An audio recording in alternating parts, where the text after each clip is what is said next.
Moi maman leki abimisi vérité ndako na bango. Ya na leki moi na makuna moi maman leki ba yo kanité bo soto na moto mo na libanda. Pacte nango eza mbala moko lié na sécurité ya mboka na biso. Moi na maman leki nda azoko agresser Congo. Moi na maman leki nda azoko yiba Congo. Moi na maman leki nda ko tola Congo chaque jour. Ce que c'est ce que noté de canton na ko boya ba élection. Ou un peu des choses de éviter. Vous faites rimer Kagame, le président rwandais, et Kouagame. Oui, j'en parle, c'est assez brutal, c'est assez violent, mais j'ai trouvé que c'était la meilleure façon d'attirer l'attention sur ce qui se passe au Congo maintenant depuis 30 ans. On parle de plusieurs millions de morts, j'ai même pas envie de donner le chiffre, parce qu'à l'heure où on parle, il y a encore des coups de feu, il y a des femmes violées, il y a des enfants massacrés. Ça se passe à l'est du Congo, notamment pour l'or, le coltan et tout ce qu'on connaît. Le Rwanda a une grande part de responsabilité là-dedans, vu qu'aucun média va m'inviter pour parler de ça ou quoi que ce soit, donc j'en parle dans mon album. Parce que le monde entier est la chanson elle est top, nous l'encourageons, nous félicitons. Toroli qui a été bêta, Kagame en réalité actuellement incarne le mal. Croix incarne la violation. Donc Kagame en lui seul c'est la violation et le mal. À compatir dans nos pas si na bande konyonso. Oh ba koufeli topé oh ba ouais. Na ba massacre wana kishishi. Pas c'est ça que et que salema na bénédiction ya mwana mama leki. Yo on eza bande koyi de pes. Boy c'est mwana mama leki tika. Atika ba congolais na kimia pardon. Aza ya na bino aza ya na bisote. Obomi biso mingi leki tika. Lelo ba sang nyoso zo couler sikoyo.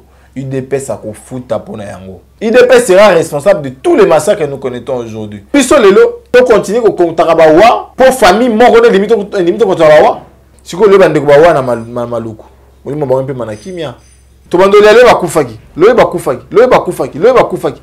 Mais suite logique après mort Rwanda a un modèle du point de vue démocratique. Kagame lelo na ba état so sérieux à monde un chef d'état s'il doit faire plus c'est 3 mandats. Mais Kagame est là depuis une dizaine d'années, donc une vingtaine même. En réalité, cette communauté internationale est derrière Kagame. Il faut voir comment on les traite. Kagame, c'est les chouchous de l'Union européenne. Si l'Union européenne, Nations Unies, on va entretenir le bébé na bango au Rwanda. Comment on a besoin de continuer à participer à la table de bango. La preuve, c'est que dans l'OIF, tout ça, il est l'autre. Alors que dans l'OIF, on doit renouveler le mandat. Il est grand temps. Le Rwanda n'est ni modèle aujourd'hui et ne sera ni modèle demain. Qui rencontre Rwanda déjà sans thématique. C'était parce qu'il y a une rencontre, voit l'échec. Tribalisme amène un déyet. Un gouvernement a 3 provinces zangi. Alors que la constitution le gouvernement est un fruit à représentativité nationale. Si vous y a signé Mikanda, ou a pesa voix mingi, to ba ibonga mingi na coin moko songolo détriment à basusu. Na une tribaliste.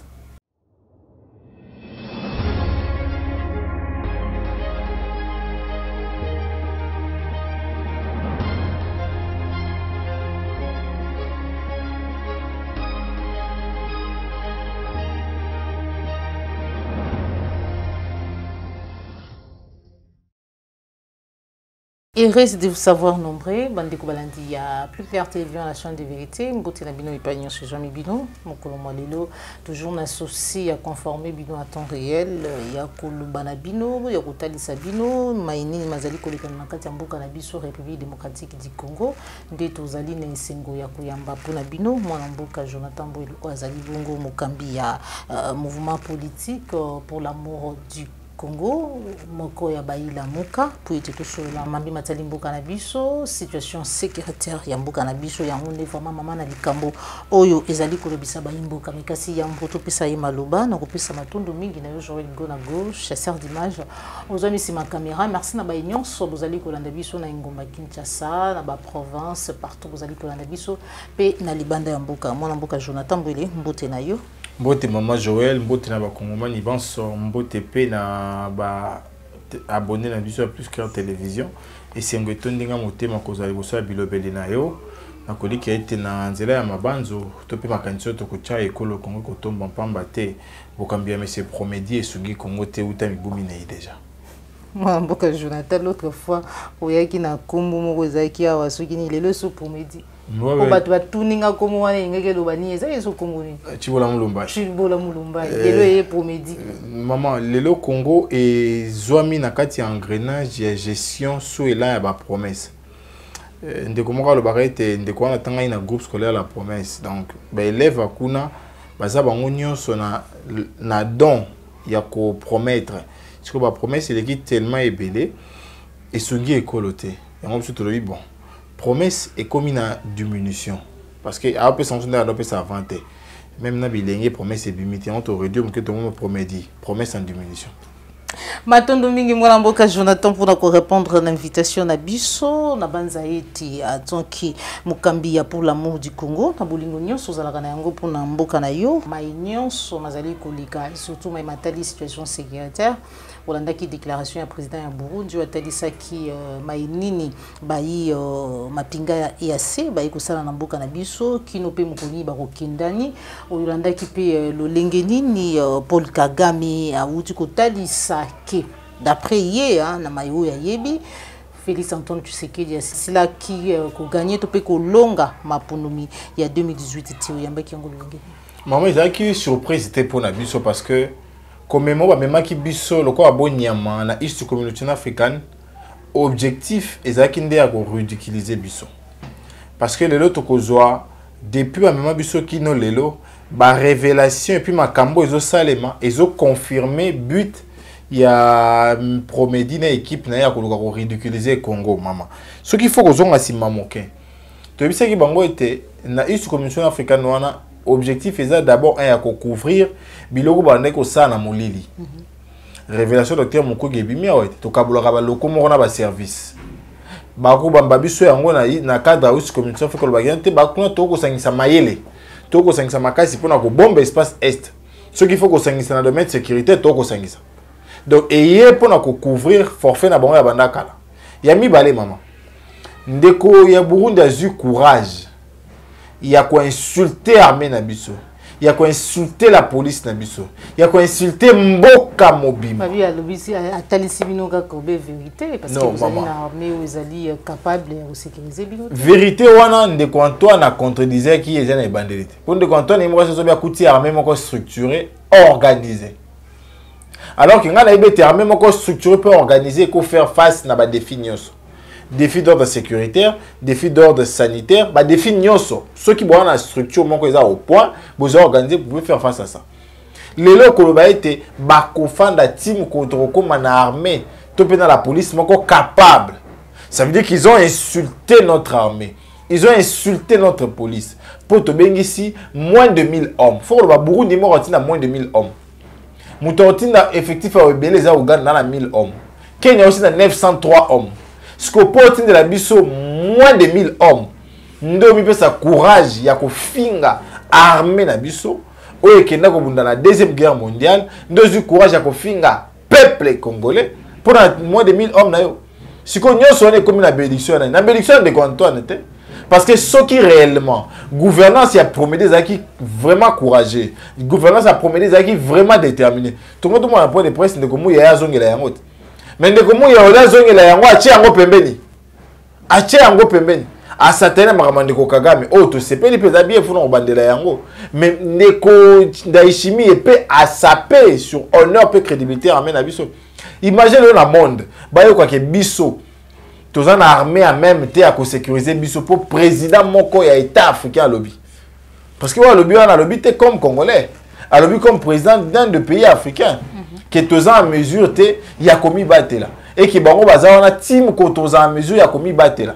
Ça veut dire en quelque sorte ils ont sapé non seulement sur la dignité du Congolais mais sur la valeur qu'un Congolais peut avoir aux yeux du monde. Est-ce qu'on valeur na biso et ça valeur au bakoko bakokolo la biso ba bundela. Ce n'est pas M. Promedi ou Kitsabiso on a cabinet à Mabé. Ce n'est pas son équipe, ton groupe de travail avec l'Union sacrée que Kitsabiso lelo. Il faut apprendre à respecter Baïta. Toboïté, Promedi na berrer na ya tomboli bango. Promedi na ba faiblesse na tomboli bango. Mais RDC azana armée ils ont même yakobunda. Azana armée ils ont protéger. La preuve c'est que en 2014, tant que tu bengana qui M23, tu bengana qui on a bango. Tu bien qu'on a amené la police na biso. Lelo à ta frontière moko ezoko tungisa mamingi. Mais les 6 autres frontières, les 8 autres provinces de frontières pour un 9 pays voisins. Les 8 autres frontières biso to momoya bangote. Donc faut que ça déconda chimie était. Il doit apprendre à respecter l'État congolais. Si on a point de vue diplomatique, nous devons avoir des conséquences.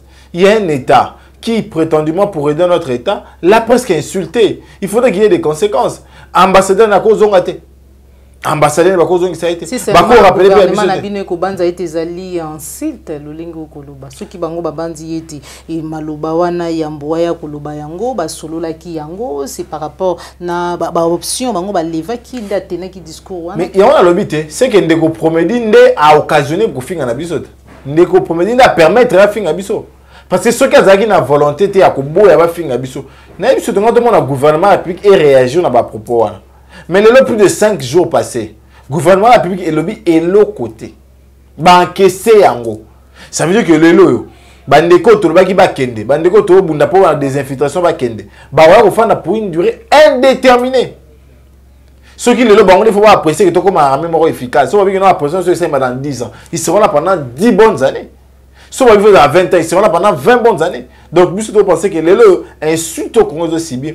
Ils ont l'icolo à Bokambia les lots. Ils ont à cause de la mauvaise gestion de les lots. Ils ont valoriser le Congolais. Ils ont valoriser l'armée à Congo. Ils ont valoriser la police à Congo. Les lots, c'est un état voisin. Au bord, nous moins de 1000 hommes. Nous avons manqué de respect. Voilà. Maloba Paul Kagame. Maman, voilà, moi, maman l'équipe. Moi, maman l'équipe. Abimisi véritable, n'a qu'on a bon. Pour biso to lobaka ngana lobaka yango ndeko Antoine atika gagner ma ponomité ngana lobaka na yango mais na ko ndeko Kagame ya ko loba yango ya lokwa ndeko Kagame na ko yoka ngai ndai ko bandela siko makambo ngana na loba déjà pour mate faut ko rappeler ba congolais na stade de martyr IDPS ganga yo no boya ya Kagame na mama ni na tata ni pour ba ya Kagame alors que papa ce soit zala ki wana oh le lobi so to koma na to balana presque na Brazza tout ça la capitale le plus proche. Et puis, bato congolais, la Congo quand ba ça va faire abiso to kendaka kuna, mais ba bossa na papa sasu. Ba be boya Kagame. Siko ya na leki, mwana makuna mwana leki, ba yo kanité. Bo soto na moto momo na libanda. Siko bo soto na bango impact na ngweza mbala moko lié na sécurité ya mboka na biso. Pamba te lelo, mwana mama leki ndazo ko agresser Congo. Mwana mama leki ndazo ko yiba Congo. Mwana mama leki ndako tola Congo chaque jour. Siko c'est ce que noter de quand on a ko boya ba élection. Ou peu de choses de éviter. Ambassadeur, il y a culture congolaise, Nakumbu, il y a Maître Gims, Sili vraiment, Kozo Maloba, Nanzela ya Luyembo Naye, pour Nakutali, Salulenge Nini, Paul Kagame, Azali vraiment na une grande responsabilité dans ma situation sécuritaire, Yambo Nabiso tout le temps été en sécurité, Bipa Iwa Pina Luyembo ya Sali, Abengi Kagame, Croix Game, tout qui est non à image. On se retrouve tout à l'heure. Vous faites rimer Kagame, le président rwandais, et Croix-Game. Oui, j'en parle, c'est assez brutal, c'est assez violent, mais j'ai trouvé que c'était la meilleure façon d'attirer l'attention sur ce qui se passe au Congo maintenant depuis 30 ans, notamment à l'Est, dans le Kivu. On parle de plusieurs millions de morts. J'ai même pas envie de donner le chiffre, parce qu'à l'heure où on parle, il y a encore des coups de feu, il y a des femmes violées, il y a des enfants massacrés. Ça se passe à l'Est du Congo, notamment pour l'or, le coltan, et tout ce qu'on connaît. Et le Rwanda a une grande part de responsabilité là-dedans. Donc j'ai voulu attirer l'attention avec ma musique dans mon album, vu qu'aucun média va m'inviter pour parler de ça ou quoi que ce soit. Donc j'en parle dans mon album. Ben là c'est fait. Voilà. Et le message est passé. Moi, Jonathan, lundi, intervention na plateau et télévision. Maman, il faut d'abord encourager Ndeko Gims. Il faut que par rapport à la situation actuelle, tous en a besoin d'implication et de monter sur un niveau.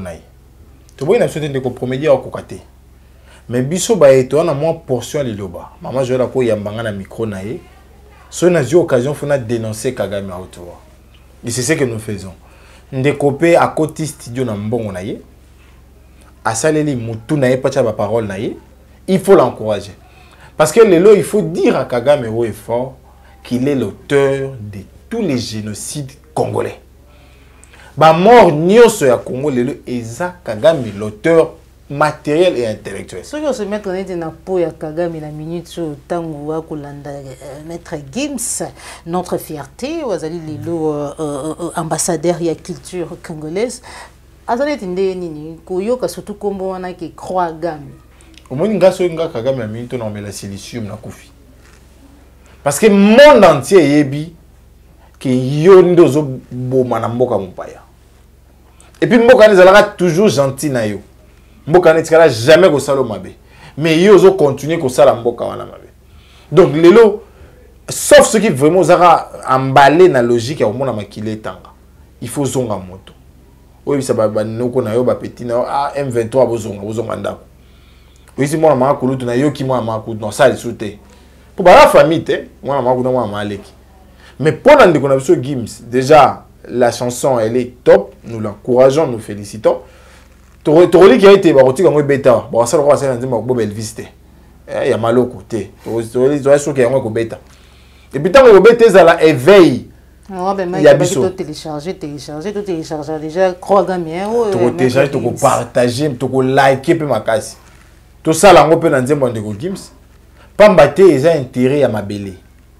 Ils ont intérêt à ma kilo et à mon encadre na biso. Ils ont intérêt à écolo.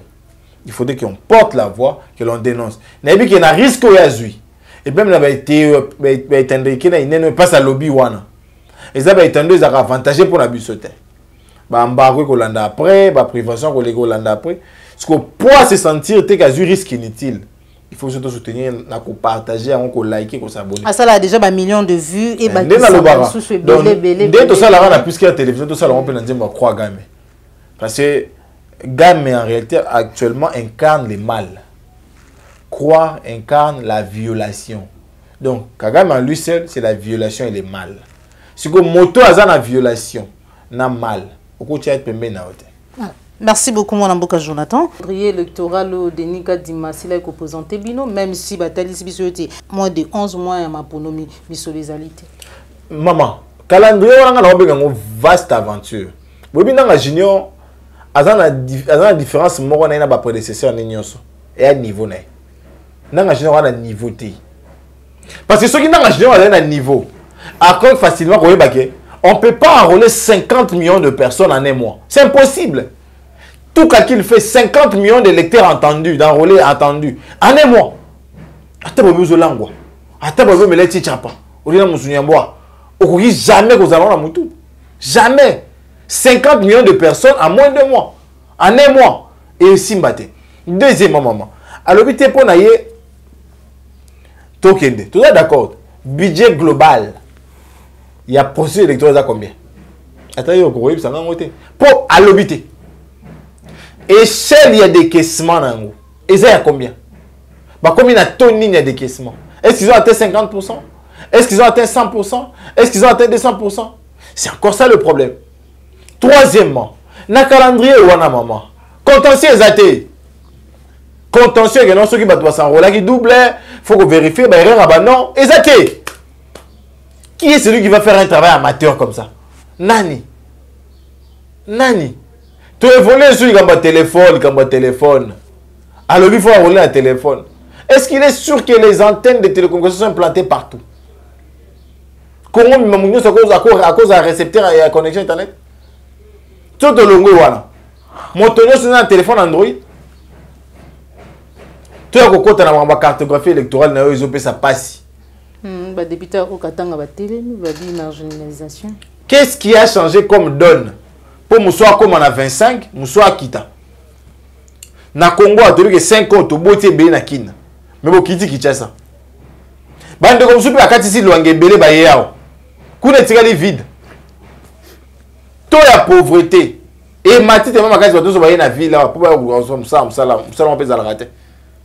Mais la réalité aujourd'hui, c'est que cartographie électorale a publié voilà. Et ils ont un penchant tribaliste et macasse.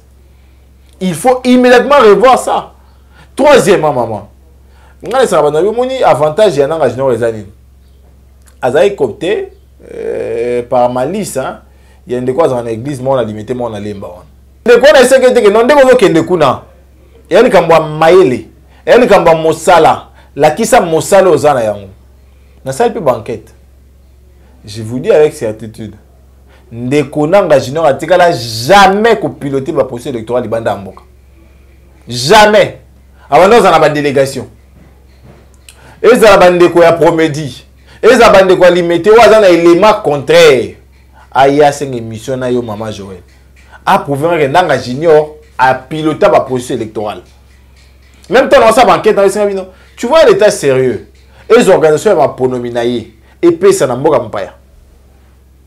Tala kadio show batambusa na media ya ngwa itamba bonga. Aza espère organiser l'élection organiser na mboka moko te Afrique. Mboka moko te. Et puis ça va bino la seule possibilité et puis ça manque. Ezaya kozala observateur. Ndingo mona basine de komatata. Observateur ya Union européenne, ya Union africaine. Mais ya kozala chef, to peut piloter ko organiser l'élection libanda mboka. Ezalaka te. Donc le lobby doit penser que Ndeko Kagame a rejoindre biso na makanisi pour nyonso le but de bango déjà Ndeko Tshisekedi a gagné l'élection te. C'est vrai, biso celui qui a gagné te. La preuve c'est que le so que le gaba résident la seigneur au monde ngode. Yami ba la zo ki ba élection to loba yango. Ba déclaration na biso ezali. Pour ceux qui ont gagné l'élection, a gagné plus un budget global, tout le monde a volonté à décaissement. Troisièmement, calendrier à théâtre Ndeko Nanga Junior a publié et comment il fait sous volonté et a koluka aussi état.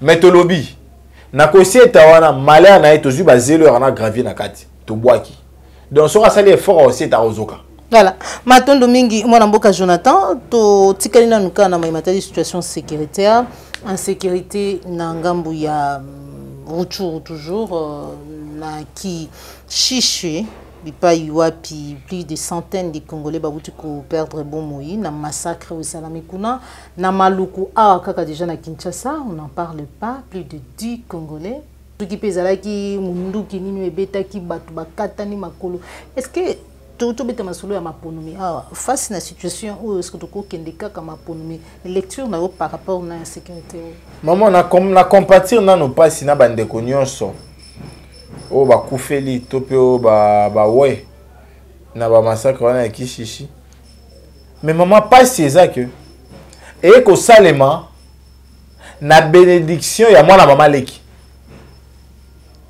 ba benga ya yawa yone sa bande ko de pes boy sa mwana mama leki atika ba congolais na kimia pardon aza ya na bino aza ya na bisote mwana mama leki aza maza ya yone lobite si ko wa biso aza yaya même c'est leki ne leki tika te obomi biso mingi leki tika yona baka lelo ba sang ni sezo couler sikoyo UDPS a ko futa pona yango UDPS sera responsable de tous les massacres que nous connaissons aujourd'hui parce que tant ba ninga ba kangela ki Kagame maboko ba kangeli porte bango ba fungoli ko fungola biso ba fungola porte ambassadeur na ya comme ambassadeur ndeko kariko baboyaki na Afrique du Sud tondimaki na régime anani ya bandeko promedi na équipe na oubliez que volonté ya Kagame ezalaki akota po ebandeni ya ko gérer na ko aki ko infiltrer même ba assise à Nairobi ta degré mwana maleki ama ele mabe mwana maleki siko biso lelo to continuer ko kontaka ba wa pour famille moko de limite ko tala wa to lo bita il faudrait botika théâtre na bino il faudrait botika ba aventure na bino parce que biso on a besoin ba congolais baza na bomwe baza ba électeur baza avenir pe espoir à lobby à Congo faut baza na bomwe la réalité aujourd'hui maman ligamba sécurité même des gens en sécurité na kina toi en sécurité ta est-ce que bande ko ba yoko manyamandoki na Kingabo bande ko ba yoko manyamandoki mais motomo côté azali le va juge mais ba yoko la mandoki kulu nezongi makasi mais toi continue au kuganga sécurité mais toi na kuluna qu'est-ce que l'État a fait pour sécuriser les Congolais de Kinshasa d'abord parce que c'est la capitale Sotolongo wana qu'est-ce que l'État a fait pour sécuriser les Congolais à l'intérieur du pays nazoka akaya makambo esalemaki na concert ndeko na biso ipupa ba Congolais ba wena te na stade l'État a dit qu'il y a 80 000 personnes, a tenu 2500 policiers. L'État a dit qu'il y a 80 000 personnes, a tenu entrée moko. L'État a dit qu'il y a 80 000 personnes, mais l'ambulance est hâtée. Les banda bande quoi là ba wa. Est-ce que la Bexi de Kofali pour la parquet? Tout organisateur a conseillé encore la Bexi pour la parquet. Donc l'État n'est même pas en mesure de sécuriser sa population. Ce qui peuple n'a pas de bomba été. Les mêmes ambitions dans l'organe de réforme dans l'armée. Réforme ni bassin l'armée. Bah changer ba commandement, bah changer commandement. Parce que le camp de sécurité et il n'est pas dans la tête non, faut la propulser. Appelle sa directive pour ba sous dans la ciment. Directive nini. Moto a bien dans la constitution commandant si pour ma ça pour ba tasser balanda. Yo moto nat. Siko le bande ko ba wana maluku. Oli mo ba mpe manakimia. Ba sous ba wa ki na ndela Congo central. Ne bande la mandat na ye. Pour l'état ko robalti na ba congolais. Na kishi za bande ko ba kufi lisusu. Donc les combats politiques sécuritaires, il faut la définir. Parce que là comme il s'en est que constitution la Congo et puis si possibilité. Na conseil des ministres na yé mokonzi ba définir politique sécuritaire moko. Mais qui n'a le ba ko redéfinir. Qui ne le va redéfinir. Et conséquence dirait qu'il y a une préparation, il y a manque, il y a mise en place, il y a politique sécuritaire. Et ça va voir. Tout le monde va koufaki, le va koufaki, le va koufaki, le va koufaki. Mais suite logique, après mort on les années. Parce que normalement, on a état sérieux, ceux qui m'ont koufi après, ils auront pas précaution pour comment ils souhaitent. Koyoka ke Paul Kagame azali kopesaka misolo donc to baita ko financaka armée rwandaise ou azali agresseur na biso ya mbiyango ndenge parce que yemo ko patalisa ki était à comprendre pourquoi ba problème na biso ya Congo ce n'est ni la communauté internationale MONUSCO te biso moko gouvernance na biso te mais ali kaka Paul Kagame mais lelo quand même pour découvrir boyo qui était 20 millions européens les ali ko héros d'ailleurs les ali ko sa bongo na armée rwandaise ou azali agresseur na bino. Maman faut dire que le Rwanda a un modèle du point de vue démocratique. Parce que Kagame il est là na baïta no sérieux à monde un chef d'État s'il doit faire plus c'est 3 mandats. Et puis c'est fini. Mais Kagame est là depuis une dizaine d'années, donc une vingtaine même. Donc c'est une dictature qui s'installe. Et puis la ben photo on a kuna balobara na TVT. Opposant faut dans les réseaux sociaux. Donc il étouffe la démocratie chez lui. Mais ma révélation à Kosala sur notamment victoire à l'élection et puis qu'est-ce que j'ai encore et ça par exemple déjà. Donc il n'a pas à nous rappeler ça maintenant. Au besoin de senga ils a non atika ko boma ba congolais. Donc to ko senga yango to ko bandela ngomba na mbala. Mais pour comprendre qu'en réalité cette communauté internationale est derrière Kagame, il faut voir comment on les traite. Kagame, c'est les chouchous de l'Union européenne. Kagame, c'est les chouchous de l'Union européenne. Afrique, il y a un espace belé que le Rwanda. Pour nous, les réfugiés. Mais les Anglais, ils ne vont pas quitter le Rwanda. Réfugiés en Angleterre, il y a des réfugiés en Rwanda. Pour nous, le Rwanda, il y aura 20 millions de dollars chaque an, par an. Et où tu as en Angleterre? Le Rwanda, il est mal. Je suis balé. Armée angolaise, ils ont branche singulier à M23. Nous avons payé ça 20 millions d'euros. Alors que Bisso Congo, où tu as un défi d'ordre sécuritaire à mener, tu as enveloppe à 5 millions d'euros. 5 millions d'euros, tu as enveloppe. Et puis enveloppe, comme dans le contexte, dans le contexte, il y a agression à Bisso. C'est comme pour nous dire, pour mieux vous mater, pour mieux vous combattre, je donne des moyens. Si l'Union européenne, les Nations Unies, on va entretenir le bébé na bango au Rwanda. Comment on a continuer à participer à la table de Bango. La preuve, c'est que dans l'OIF, tout ça, il est l'autre. Alors que dans l'OIF, on doit renouveler le mandat. Sommet à Souka OIF, non seulement. RDC qui présente. Est-ce que l'autre, on dit que fan da suna mais ça mon kona moto aboma biso. Maman je l'ai dit non, gona yene mo bomina mais va fan da mais ça mon. La preuve sur ma case que na ici communauté africaine. Rwanda a 3e pays au adhérer wana. Et tant adhérer wana et que ça na ba moyen na e. Avec qu'on rappeler plus de 2 pays les sous après. Donc 5 pays qui formaient jadis sont des lobbies, ou ce qu'on appelle lobby rwandais. Si on a qui lobby rwandais wana, biso toke to sen toke ko mitika pe sou wana. Donc en réalité elle est là que non seulement Tomi là qui sa faible grâce à promédine équipe naïe, mais toi même à Kondima Rwanda là qui sa biso face cachée à relation familiale baranango. Parce que ceux qui ne connaissent pas, c'est habité au moins dans Congo. Tu peux être dans la famille. Mais tu sais pas dans la bombe. Tu sais pas yokat. Mais ceux qui ont yokaté. Et puis papa na bango a coupé sa mission pour na bombe bailler. Ça veut dire qu'en réalité, naïe na promédé baza complice ba mort na biso. Baza à la base, il y a liwa na biso. Baza à la base, il y a une violation à droit de l'homme au Salema. Baza à la base, il y a une violation de Sibi. Il est grand temps. Il est grand temps. Le Rwanda n'est ni modèle aujourd'hui et ne sera ni modèle demain.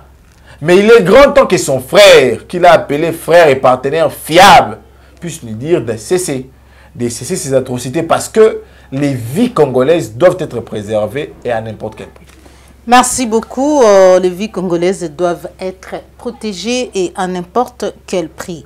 Malouba Moulamboka Jonathan, mais kasi Ozali Elingue, président de la République azalaki face na bino mikolo wuti koleka mibale na banza na palin du peuple na banza eto landaki mituna oyo bilenge lokola yo batuna kiye mais mingi batadisa kiyo lengi azali ko nommer ba stagiaire et surtout ba ministre oyo bazali corrompu biyano ya président de la République oyambaki ngolo bino.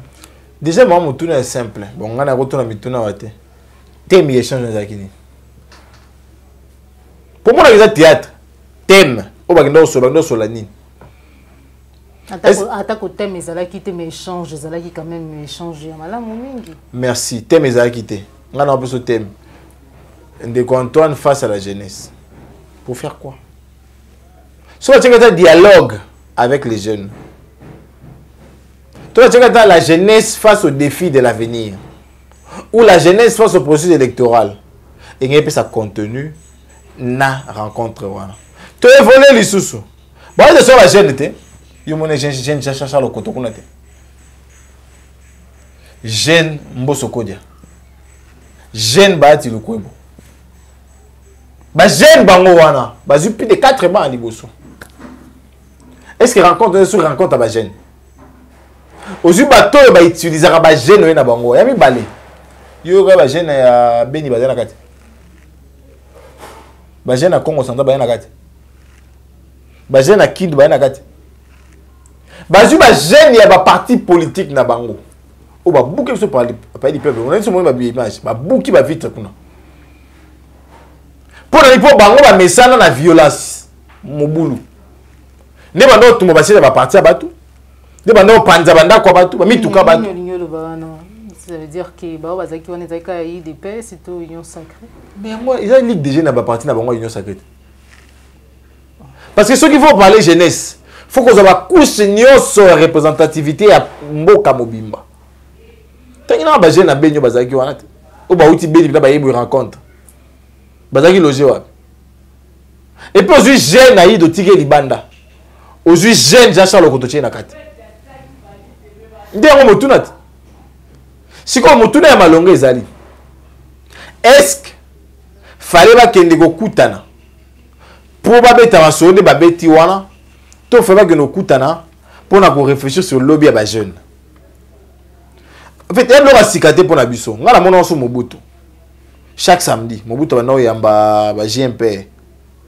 Et puis on a dit citoyen dirigeant na ba ba débattre. Oh non, classe, oh boy, ba thème belé. Mais oh, je n'ai rien vu d'important.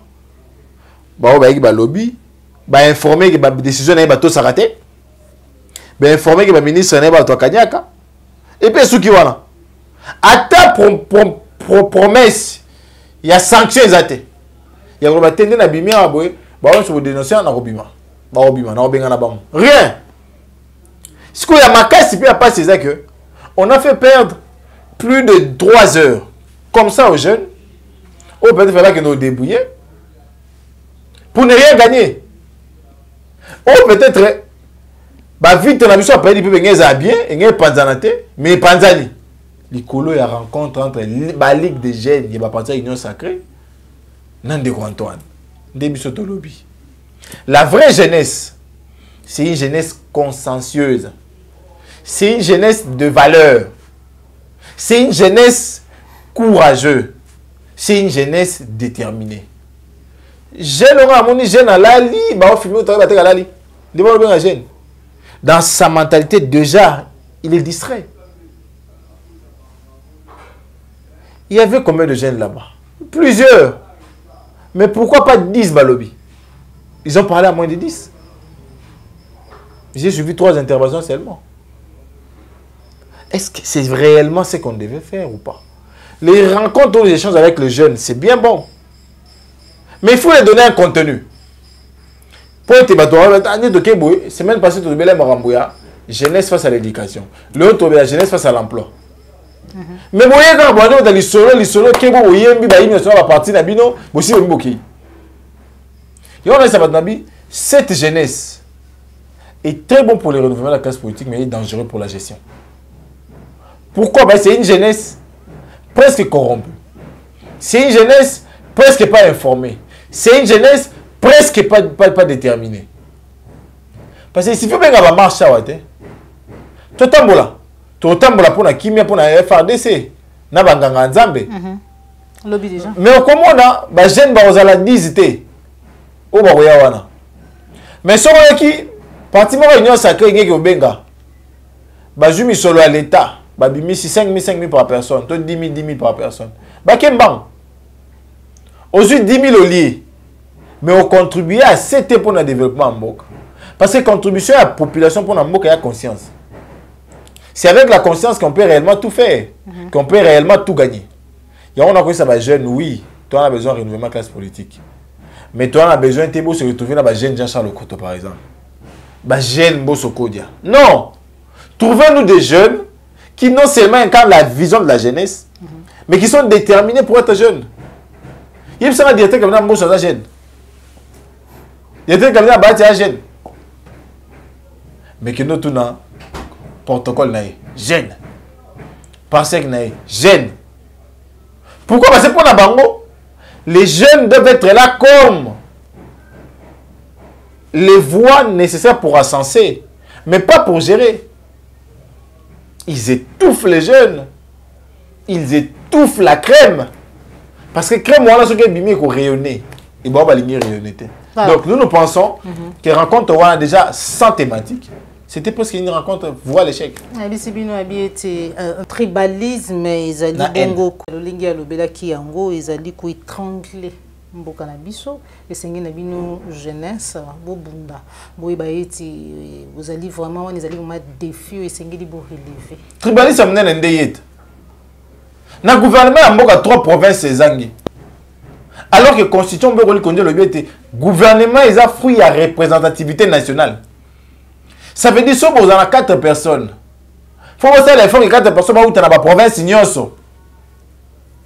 Si vous avez signé Mikanda, vous avez fait une voix mingi, vous avez fait mingi na coin moko songolo détriment à basusu. Na une tribaliste. Na une tribaliste. L'effet pour la bango ko boya koyoka, ba idée na biso, to ko boya ko salela, mabanjo na biso, de biso ba net. Mais faut que ça évolue, tout le monde a ba sorcier. Et elle est 2018, 2020. À partir de 2020, j'ai commencé à Kindoki. 2022, Kindoki. 2023, Kindoki. Voilà, je suis tout na émission na biso mukolo mwalelo matondo mingi mona mbuka Jonathan pour nous répondre na mituna na biso pe na invitation à Plus Clair télévision message na yo na ba union so ba kozali baku ya kolanda yo to pe ba bazwi di baku ya kolanda yo mukolo mwalelo matondo mingi maman Joël pour na ndingiso pesa nga o sona ba congolais obi émission suka ba fingara 3 fois 3 personnes ba fingara donc iko mukita par rapport à liboso. Merci na bino ba doya ba finga merci mingi parce que ma finga na nous maso to yebake to ko tikate pour surtout tiki beaucoup malaise faut to continuer ko critiquer pour ka moto et puis pour continuer pour meka ça la bien sur bon ça la bien bah on peut contribuer dans mon dambo. En tout cas j'ai reçu beaucoup d'appels je comme soukou de utayi pa na yo merci mingi c'est grâce à vos interventions que toujours améliorer toujours ko ba ça mon dambo na toujours nango to mettre radio sauter c'est seulement parce que vous complétez que nous sommes ce que nous sommes aujourd'hui. Et bon, au salon pour Nambala et Liboso, on a plus 243, 81, 35, 21, 391. Plus 243, 81, 35, 21, 391. Beaucoup de d'habitude, vous avez pour nous recevoir l'école. Voilà, matondo mingi mwana mboka Jonathan de to cheli tono na émission na biso mokolo mwalelo matondo na Joël Gona gauche à sœur d'image Jona Kisima caméra cordeau puis mafuku popo la yombe. Merci na ba union so vous allez soutenir plus clair télévision de près ou de loin nde to kutani bomba la sema so kinkolo abateli biso o sepela ki na émission like ezali mbala ya mbola na biso ko bosana te ko s'abonner. C'est le lingue, il y a pour soutenir Maman Joël Kombe, il y a pour soutenir Plus Clair Télévision pour être tout koba penza na musala o tozali na yango ya kopesa bino basango à temps réel surtout il y a ko bunda pour na bosomi ya mboka na biso République démocratique du Congo. Au revoir.